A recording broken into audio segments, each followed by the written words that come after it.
भैया लोग के सुने की इच्छा बा तो हमारे लिए खुश नसीबी है कि हमारे बड़ भाई लोग के आदेश आइल बा गाइए साथ में। अरे कि चली त कहे पूरा गौआ हो अब है ने अरे कि लागेला हीरोई बे टरुआ हो अरे की तब लड़की कहती है। हाँ बोलिए ना। सृष्टि भारती गोले बड़ी प्यारा गोले भी है बाप रे बाप। अरे की जा तू या टोना से बचा दिया दिया दिया दी कि जादू टोना से बचा दिया दिया दिया। अरे की जा तू या टोना से बचा दिया दिया दिया का कि अब पिया अखिया में करिया का लगा दी कि सुंदर देखी केहू नजर लगा दी चली तक है पूरा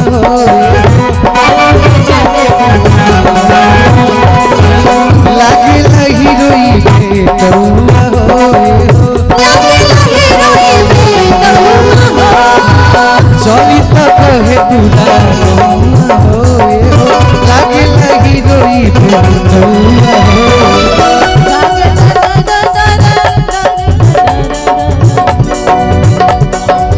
चली तक है पूरा गौआ हो लागे लगी रोई बेटुआ हो जादू या टोना से बचा दिया दिया ए राजा जी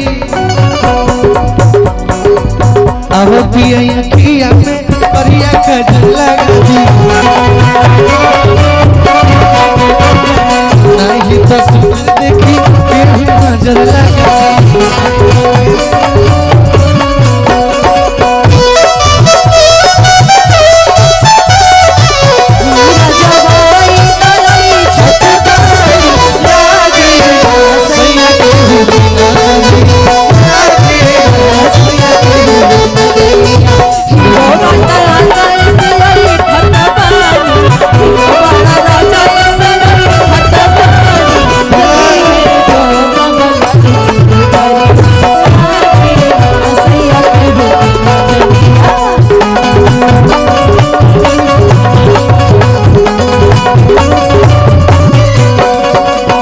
लड़की कहत दिए कि लागे ना पिए केहू के नजरिए और सही बात बा कि जब ऐसा ऐसा लड़का जी यहाँ से बोलू भी ऐसा लड़का कुल 600 फुट के मरद जब जी यहाँ से तोहरा ऐसा लड़की तो लाइन मरबे न करी से लड़की लड़का कहत काला काला चश्मा जब झाड़िले सफेदी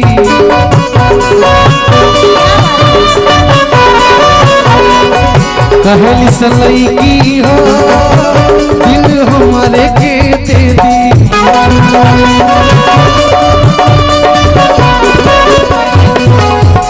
काला काला चश्मा पर जब झाड़ी ले सफेदी कहली से लईकी हो दिल हमारे के दे दी तब लईकी का कहती है तू तो हमारे हमारे सोना पहिला प्यार हो ये सोना डर लगे कौन फंसा दिया दिया दिया ए राजा जी अब पिया अखिया में परिया का जल लगा दी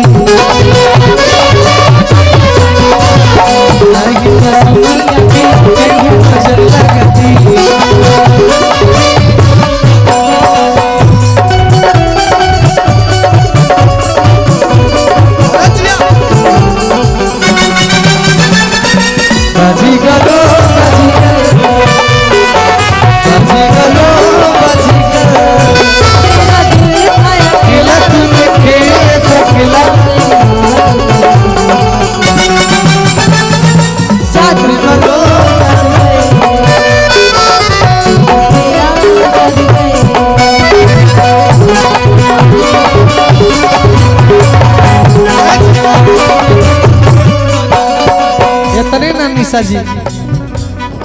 लड़की कहत का भी जब लड़की कुल कहलस तो लड़का कहत का बा जनी जे बहरिया हो सजी धज के बहरिया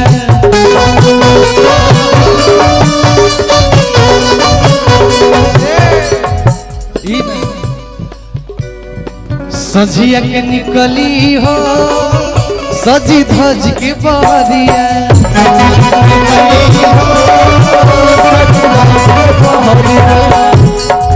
कर सही सारा हो मारी मारी के नजरिया सजिया के निकली जे सजी धज के बहरिया कर सही सारा हो मारी मारी के नजरिया तो लड़की कहत का भी भाव तक जी हाथुई गौरी के फेरा में न पड़ा कौनो छौड़ी के सनी किसान से बता दिया दिया दिया पिया में हरिया का जला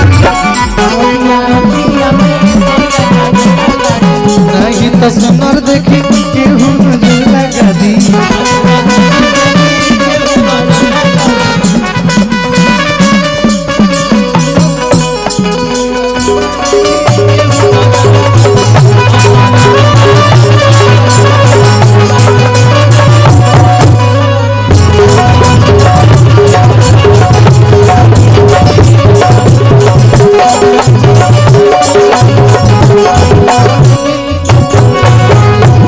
क्या बात अरे की काहे के